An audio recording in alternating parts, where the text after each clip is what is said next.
Hello guys and welcome to another edition of CU Sports Mag. I'm Andy McDonald sitting alongside Audie Streetman, and what a week we had. CU basketball, kind of electricity in the air that Boulder only gets when the Buffs make a tournament run. That's right. The men's basketball team took on the UNLV Runnin' Rebels in Albuquerque Thursday night. We take a look at the highlights. Early in the game, Carlin Brown hangs it in the air and hits that jumper. Later on, you'll see Carlin Brown. He finds Austin Dufault in the corner and knocks it down. The Colorado crowd is loving every minute. There's some good movement on the court. Askia Booker hits a three to put the Buffs up 10. Carlin Brown with the left hand off the window. Buffs lead 11 points into the halftime, 36-25. Another beautiful pass. Dinwiddie playing well into the conference tournament. Easy layup there, but then the Buffs got hot from deep. Austin Dufault, the Kildare Cowboy from the land beyond the arc. Another one for him. And the Buffaloes were up by as many as 20 points over the 6th-ranked UNLV Runnin' Rebels. But UNLV went on a run of themselves. 20-5 run, pulled it within 2, but Carlin Brown and the Buffs were too much to handle. Buffs will play Baylor on Saturday to be determined. Let's look at those stats. As you can see, Booker, 16 points, 2 rebounds. Dufault, a huge game for the senior, 14 points, 5 rebounds. Yeah, looking at UNLV, A. Marshall had 15 points, Jay Batten with 3 rebounds and 11 points to end that game.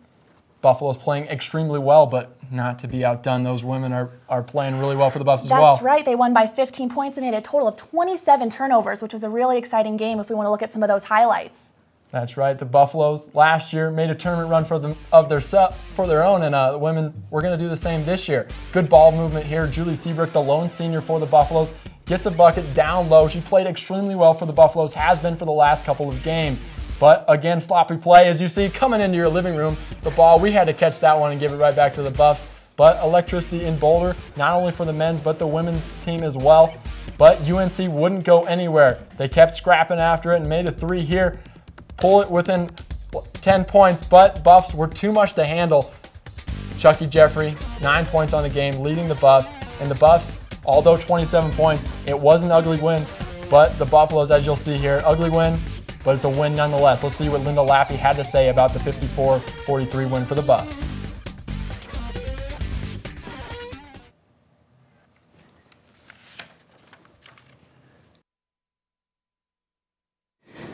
We played well enough to win, and you know, you don't take wins for granted. They want to be the premier school in Colorado just as much as we do. So we knew they weren't going to go away, so we had to come and, put a dagger in them early. So I think we were a little bit rusty as well, and so hopefully that's out of our systems now, and we can get back to the things that we were doing, in the Pac-12, and that's really limiting our turnovers to under 15. The Buffs took 3rd at the NCAA Ski Championships last weekend in Bozeman, Montana. The Buffaloes skied hard on defense of their national championship, leaving with 670 points. But they were down a single point to fellow Pac-12 newcomer Utah, 671, who took 2nd. Vermont claimed the title with the top 5 slalom performances and an 832-point total. Erica Gent, Caroline Nord, and Katie Hartman ended their final season strong, delivering top 10 finishes for the women's alpine team. This completed the 2012 Buff ski season, but they look forward to next season, where 15 of their current student athletes will return to the slopes. That's right. Don't go anywhere. Coming up after the break, we'll take a look back at that Pac-12 tournament and one you'll surely like to remember. Yep, and we'll also see what's causing the Buffs to make a major run into March. We'll discuss that topic after the break.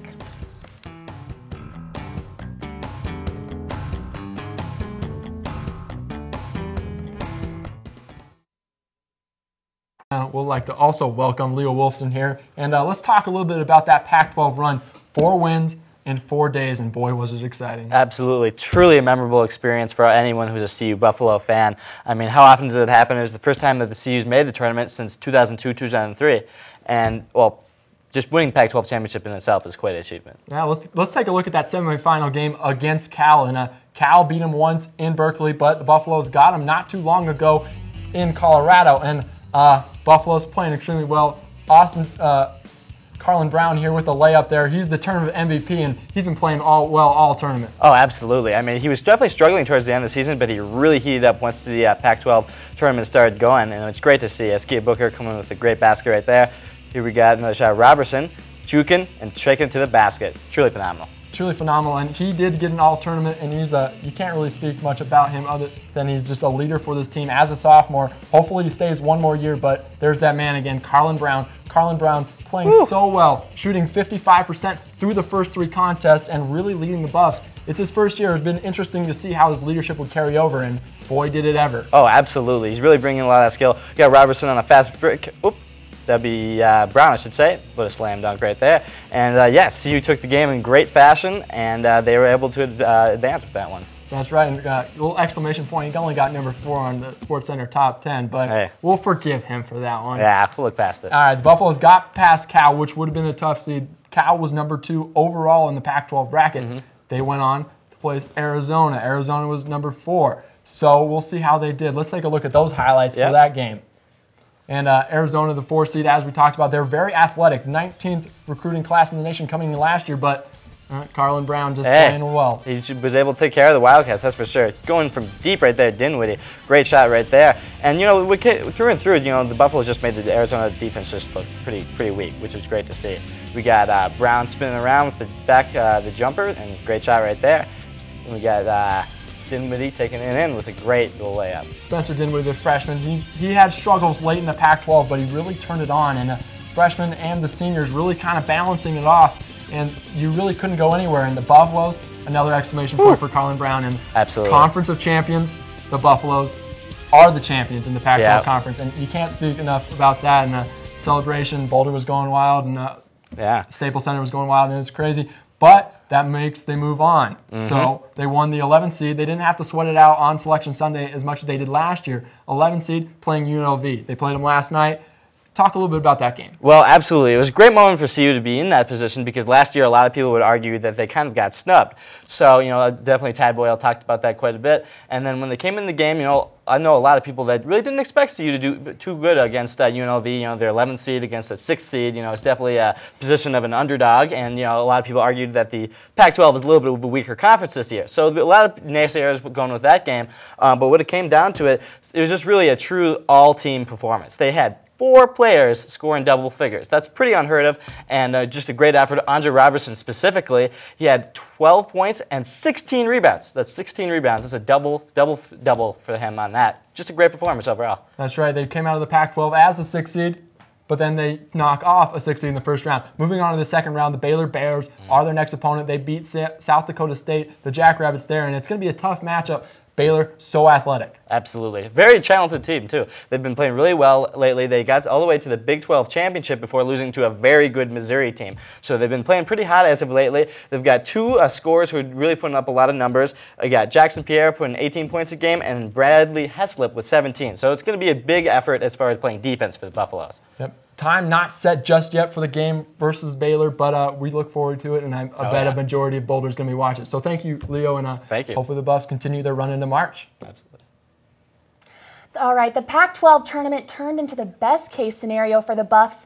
CU won 4 games in 4 days on their way to the first conference title in 4 decades. Sports Mag was out in Los Angeles on their run to the NCAA tournament since 2003. From Boulder to Los Angeles for the inaugural Pac-12 tournament and ready to make a statement. But the 6 versus 11 matchup will be closer than the seedings show. We got a bunch of competitive guys, and they didn't like where we were picked. And, we don't blame people for doing it. It just, it was fuel and food, for us to motivate ourselves. For the Buffs, it was time to go to work. Colorado battled their way to an opening round win over Utah, 53-41. To me, that's what basketball in March is all about. I mean, win or lose. Obviously, we're elated because we won. CU lived one night at a time. I learned that you got to compete this time of year because there's no tomorrows. Colorado's mentality, as well as any bubble team's mentality should be, is win and you're in, no matter what. Playing for more than themselves. We're playing for more than just ourselves. We're playing for all of our students back at home and all of the Buff Nation throughout the country. Hills here in Southern California gets it. I told the team, I think we found our heart. I really do. After emphatic but nail-biting wins over Oregon and Cal, it was time to prove the skeptics wrong. Robertson, take that! We knew that coming into this year, and these guys have showed that we're capable of competing in this league. Tad Boyle, on the other hand, doesn't want to hear anything about a possible NCAA tournament berth. He said bluntly, "We don't want to get into any of that talk. We want to come here and get the job done." Colorado stormed its way to the Pac-12 title on Saturday night, beating Arizona 53-51. You know, it's hard to explain in words what it means. There's been so many ups and downs for the last 4 years, but you know, I've just treasured every moment at CU for the last 4 years. And as the head coach says, we recruit good kids from good families that have a high degree of character, because you cannot win championships without it. If you believe in destiny, you know, you believe in the Colorado Buffaloes, because it was meant to be for us. If you've never seen a Buffalo dance, you will in 2012. In Los Angeles, Andy McDonald, CU Sports Mag. The most loyal fans in the NCAA tournament, the C Unit, traveled down to Albuquerque, New Mexico to root on the men's basketball team for their first round game against the University of Nevada at Las Vegas. 100 of the most loyal CU fans were chosen to represent the C Unit, but that doesn't mean that 100 fans showed up in the desert. Numerous CU students carpooled for the 8-hour drive down to the Pit at the University of New Mexico. That's right. Despite there not being a full contingent of students here on campus, Buffaloes were well represented in Albuquerque, and Carly Salter went on campus to get the remaining students' opinion about the March Madness run. I am Carly Salter out here on Norland Quad asking students questions about the new Pac-12 champions, the Colorado Buffaloes. Nate Tomlinson. Garland Brown. Kazam. Stephen Dinwiddie. We got Dinwiddie and Askia Booker. This is Dinwiddie. Nate Tomlinson. I think it's going to be difficult to get past Baylor, and if we get past Baylor, then maybe Duke. Boulder's going to win it. See who's got it. You know, I was actually going to play in the game, but, you know, I thought I'd take it off.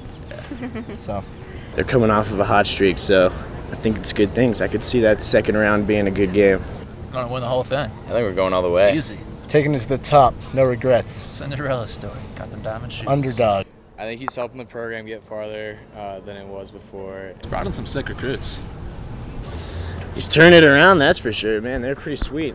We lost some seniors last year, but, I mean, getting it back together. Pretty stacked. Pretty stacked. He knows what to look for and knows what he wants. Especially coming into the Pac-12 first time, winning the Pac-12 tournament, that's huge. Yeah, definitely. We used to be good at football, not so good at it anymore, and we're seeming to put all of our energy into basketball. I think no. When people say Colorado, the first thing that pops into your head in terms of sports is football. It's got a shot. Yeah, because everyone just talks crap on the football team, and you know, basketball's actually making some moves. So sure, basketball's moving up. Yeah. CU men's basketball is becoming more popular on campus, and the students are looking forward to seeing a new banner hung in the Coors Event Center. This has been Carly Salter, CU Sports Mag. The CU Sports Mag Twitter account has noticed a lot of great tweets on our newsfeed. So naturally, we have 3 more CU Sports Mag tweeters of the week. Derek Pierce, a senior business marketing student here at CU, is a die-hard Buffs fan. Pierce has shown his loyalty to Colorado all season long as he traveled to the Pit Thursday night to support the men's basketball team.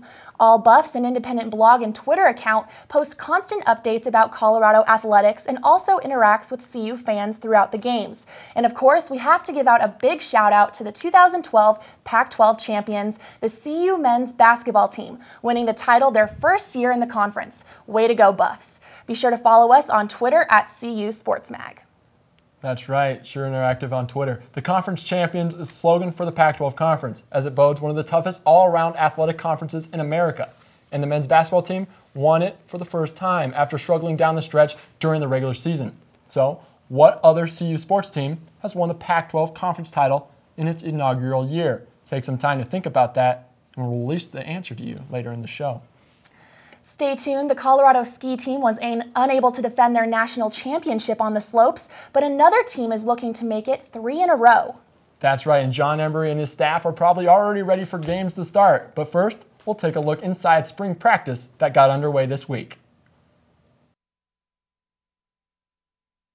Here at Sports Mag, we like to profile all of the different athletics on campus. Our very own Rose Heafy has the latest with the CU cycling team. Take it away.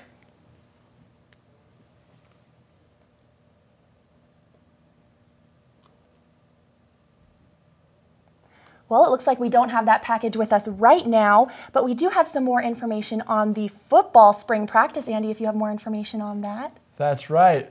Well, hopefully we still get it in a second. All right. At times last year, John Embry was trying to learn his players' names. However, after disappointing his first season, John Embry major strides till next year. That's right here at SportsMag. We have an inside look at that for spring practice. That's right. And if we do have our cycling package if we want to take away with that one. Good. I'm not spinning my wheels, but you will. There we go. Hopefully I'm not. The CU Club cycling team is off to the races. The team won its first meet of the season at the Stasio course in Boulder. I think we have one of the strongest teams we've ever had, that we could put this team up against any professional team in Colorado, and I think we'd do just fine. It gives the team a strong lead into the Rocky Mountain Collegiate Cycling Conference, a lead the team says they hope to maintain. We're looking forward to winning a lot of races. But this meet meant more than just earning conference points. It was also a fundraiser for the team's trip to Nationals in May. The more money we make here, the less we have to pay to get to Nationals.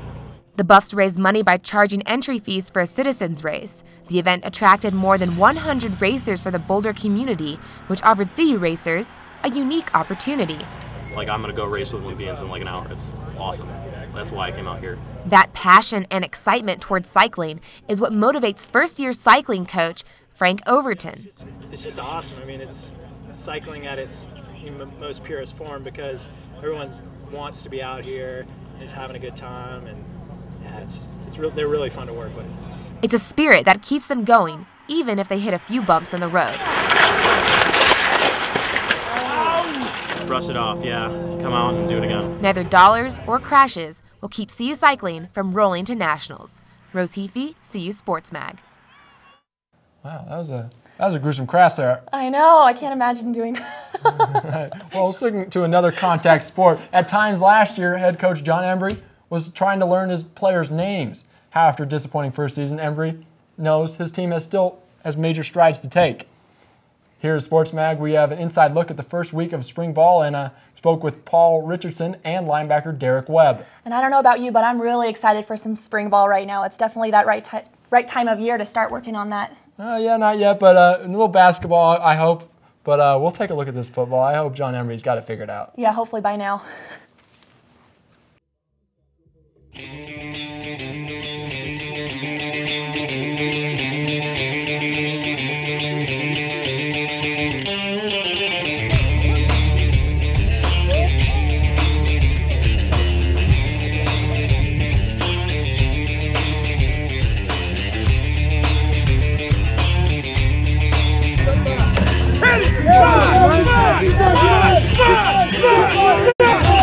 That feels really good. I'm happy to be back on grass like I was last year. After running around indoors and you finally get to put some cleats back on and run around on some grass, it feels good. Connor Wood has stepped up a lot since he's been here. Since day one, when he was able to practice with us, he was leading the scout team and he was making sure his voice was heard. The relationships we build with the coaches are really good, and it shows now. We have really good chemistry now. So pretty much we just carry over from last year. Now everything was so rough last year because everybody was trying to get used to it. Even the coaches were getting used to it. Now we're just smoothing everything out right now, so it's working fine. I'm just working on being a student of the game. You know, I proved that I can be physical out here, and you know, I'm a junior now, and we have a lot of young linebackers. You know, I just want to make everyone better, including myself. I mean, it's been amazing having Coach Cabral, you know, over all these years. He's all about fundamental football, and the springtime is the best time to practice fundamentals. You know, gap assignment, lining up. You know, knowing your help on defense, you know, that's the type of things he preached to us, and you know, the more he's around, the more deeply rooted that is into us.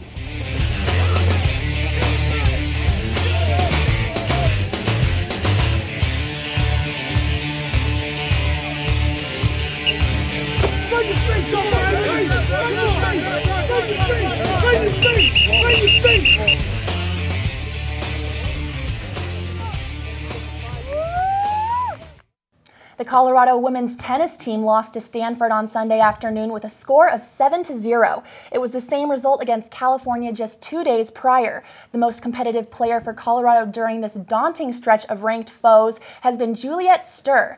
The freshman was able to win a set in both matches against the Northern California opponents. Colorado continues on with their next match against Metro State on Saturday. That's right. The CU Triathlon team has high hopes for their visit to Southern California this weekend. The team is visiting San Diego for the regional tournament with expectations for the triathletes to qualify for the national championship in April. And in order for an athlete to do that, they'll have to finish in the top seven of their race. The CU Triathlon team has won the past 2 national champions under Coach Mike Ricci, and this year making it 3 in a row. This is Ricci's 3rd year as a head coach and has definitely proven he's worth a head coach of the 65-member triathlon team. Since the team's founding in 1994, they have won 11 national championships and have never placed below 3rd. Right around the corner, we'll talk about 2 future buffs who are already in the hardwood on Boulder. And that's right, another beautiful weekend here in Colorado, and we'll show you how long it's staying here. Stay tuned. CU Buffs attended the NCAA Track and Field Championships. Junior Joe Morris stood out by placing in the 60-meter dash. Morris won his prelim with an impressive time of 6.66 seconds and earned a placement of 15th overall by the end of the tournament.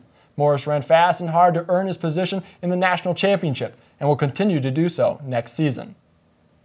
On March 25th, the USC Trojans will challenge the Buffs on the tennis courts. That same day, the University Tennis Program will host Campus Kids Day. Kids ages 8 to 13 are encouraged to bring their rackets and attend a free clinic after the 10 a.m. match. They will also get some pizza, refreshments, and prizes to end their tennis-filled day. That's right. So have that trivia answer running all over your mind. To remind you of the question, it was, which other CU team has won a conference title in their first year in the Pac-12? Drum roll, please. In the first team in Colorado history to win a Pac-12 championship was the CU cross-country team. Both the CU men and women's cross-country teams won the title during back-to-back fall championships. The women won the 6K race with 23 points ahead of second, while the men edged Stanford by 7 points to take first place. I don't know about you, but this weather has been amazing this week. Alexis Perry has our Sports Mag weather. Oh, come on, bring on the sunshine. Hi everyone, I'm Alexis Perry with this week's Sports Mag weather. It has been absolutely gorgeous out here in Boulder lately, and I have been doing my best to get out and enjoy all this sun. Today in Boulder, we had a high of 73 degrees and it was mostly sunny. On Saturday for St. Patrick's Day, it'll be 75 and partly cloudy. Still great to get out there and enjoy your friends. On Sunday, it'll be 72 degrees and mostly sunny. And on Monday, 70 degrees when you're walking to class, with lows ranging from the low to mid-40s throughout the 4-day forecast. If you plan on heading up to the high country this weekend, all of you going to Copper Mountain, it'll be beautiful. It'll be 49 degrees and sunny on Saturday. And if you plan on heading a little bit further west, on Sunday, it'll be 39 degrees up in Vail with a low of 10 degrees. Beautiful sunny weather. So whatever you're doing this weekend, it's going to be absolutely gorgeous. So get out and enjoy all this great weather. All right, so really nice temperatures. Do you have any plans this weekend? You know, I just want to hang out with all my friends, get out, enjoy the sunshine, maybe tan a little bit. You know, all this snow lately, it's really nice to get some sun. Yeah, definitely. I don't know about you, but being outside during the school week has just been amazing. Trust me, I'm going to catch some rays as well. So that's all the time we have for you guys. Alexis Perry, Audie Streetman, Annie McDonald. See you next week.